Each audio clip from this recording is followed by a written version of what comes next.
അനീഷിന് പണി കൊടുക്കാൻ വേണ്ടി എല്ലാവരും കൂടെ പ്ലാൻ ചെയ്യുകയാണ്. ഒരു ഫ്രാങ്ക് നടത്താമെന്ന് പറഞ്ഞ് പ്ലാൻ ചെയ്യുകയാണ്. ബിഗ് ബോസ് പറഞ്ഞിട്ടൊരു സീക്രട്ട് ടാസ്ക് എന്നുള്ള രീതിയിലാണ് അവർ ചെയ്യാൻ ആദ്യം പ്ലാൻ ചെയ്തത്. എന്നിട്ട് അനുമോള് പറയും നമുക്ക് ഫ്രൈഡേ മതി, ഇപ്പോൾ ഭയങ്കര ഇതല്ലേ നമ്മൾ ഇതിൻ്റെ ഇടയ്ക്ക് നമ്മൾ അത് ചെയ്യുന്നത് എങ്ങനെ, നമുക്ക് എവിക്ഷൻ കഴിഞ്ഞ് ചെയ്യാം. അപ്പം ആര്യം പറഞ്ഞ് ഫ്രൈഡേ ചെയ്താൽ ആരും കാണത്തില്ല, പിന്നെ എങ്ങനെയാണ് എന്ന് പറയും. അതിൽ പറയുന്നത് നമുക്ക് എന്തെങ്കിലുമൊക്കെ ചെയ്യിപ്പിക്കാമെന്ന്. എന്നിട്ട് പറ്റിച്ചെന്ന് അറിയുമ്പോൾ ആര്യം പറ്റിച്ചെന്ന് അറിയുമ്പോഴേ ഈ അനീഷേട്ടനുണ്ടല്ലോ ലാലേട്ടൻ്റെ മുമ്പ് വെച്ച് ലാലേട്ടാ ഇവർ എന്നെ പറ്റിച്ച് ലാലേട്ടാന്ന് പറയും എന്ന് പറയുന്നത്. എന്നിട്ട് അനുമോട് പറയും നമുക്ക് ഒരുപാട് വലിയ ഇതൊന്നും കൊടുക്കണ്ട, നമുക്ക് ഒരാളെ കൊണ്ട് പാട്ട് പഠിപ്പിക്കാം, ഒരാളെ കൊണ്ട് ഡാൻസ് ചെയ്യിപ്പിക്കാം, അങ്ങനെ ചെയ്യിപ്പിക്കാമെന്ന് അനുമോട് പറയുന്നത്. അനീഷേട്ടൻ ഓരോരുത്തരെയും കാണുമ്പോൾ ഡാൻസ് കളിപ്പിക്കണം, അതായിരിക്കണം അനീഷേട്ടന് കൊടുക്കുന്ന ടാസ്ക് എന്ന് അനുമോള് പറയുന്നു. അപ്പം അനുമോള് ഇങ്ങനെ അപ്പം ഡാൻസ് കളിച്ചുകൊണ്ടിരിക്കുമ്പം ബിഗ് ബോസിൻ്റെ അനൗൺസ്മെൻറ്റ് വരണം, നൂറ നിങ്ങൾ മൈക്ക് ധരിക്കൂ, അങ്ങനെ പറയിപ്പിക്കണം ബിഗ് ബോസിനെ കൊണ്ട്. കോമഡി ആയിരിക്കുമെന്ന് പറയുന്നു ആര്യ. അപ്പോൾ ഇവരോട് എങ്ങനെ പറയുമെന്ന് വെച്ചാൽ ബിഗ് ബോസ് പറയും നൂറ മൈക്ക് ധരിക്കുക, അല്ലെങ്കിൽ അനുമോളെ മൈക്ക് ധരിക്കുമെന്ന് പറയുമ്പോൾ നിങ്ങൾ ഡാൻസ് കളിക്കണം, അതാണ് ടാസ്ക്.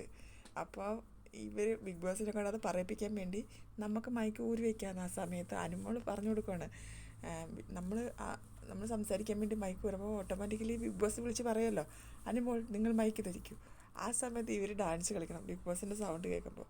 ഇതൊന്നും അറിയാതെ അനീഷും സാബുമ്മനും കൂടെ പുറത്ത് എക്സസൈസ് ചെയ്യുകയാണ്, സ്ട്രെച്ചിങ് ചെയ്യുകയാണ്. അനുമോട് പറയുന്നത് ഇവർ 8 പേരുടെ മുമ്പിൽ നിന്ന് ഡാൻസ് കളിക്കണം. ആ ഒരാൾ ഡാൻസ് കളിക്കുമ്പോൾ ബാക്കി 8 പേരുണ്ടല്ലോ അവരുടെ മുമ്പിൽ ഡാൻസ് കളിക്കണം. അപ്പോൾ ആര്യം പറയുന്നത് ഈ സീക്രട്ട് ടാസ്ക് എന്താണെന്ന് പറയുക, ആദ്യം ഒരാളായിരിക്കും, പിന്നെ 2 പേരെ ചേർക്കും, പിന്നെ 2 പേരെ ചേർക്കും, അങ്ങനെയാണ് സീക്രട്ട് ടാസ്ക്. ഒരാളങ്ങനെ വന്ന് എല്ലാവരുടെ മുമ്പിൽ ഡാൻസ് കളിച്ചാൽ ഫേക്കാണെന്ന് മനസ്സിലാവുമെന്ന് നൂറ.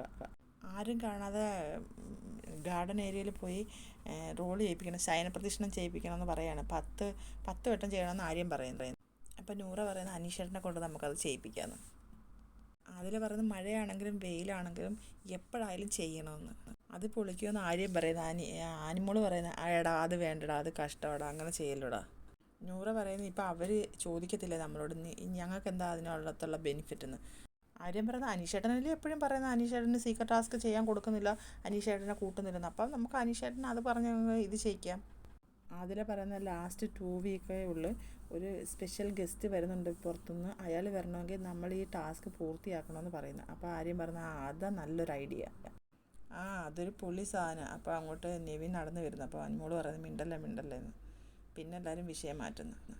നമുക്കിപ്പോൾ ഈ ടോപ്പിക്ക് സംസാരിക്കേണ്ട, നമുക്ക് പയ്യെ ഫ്രീ ആയിട്ട് സംസാരിക്കാമെന്ന് ആര്യം പറയുന്നത്. അങ്ങനെ എല്ലാവരും പിരിയാണ്. അപ്പോൾ അടുത്തൊരു ലൈവ് അപ്ഡേറ്റുമായിട്ട് ഞാൻ വീണ്ടും വരാം. എല്ലാവരും എൻ്റെ ചാനലൊന്ന് സബ്സ്ക്രൈബ് ചെയ്യണേ, സപ്പോർട്ട് ചെയ്യണേ.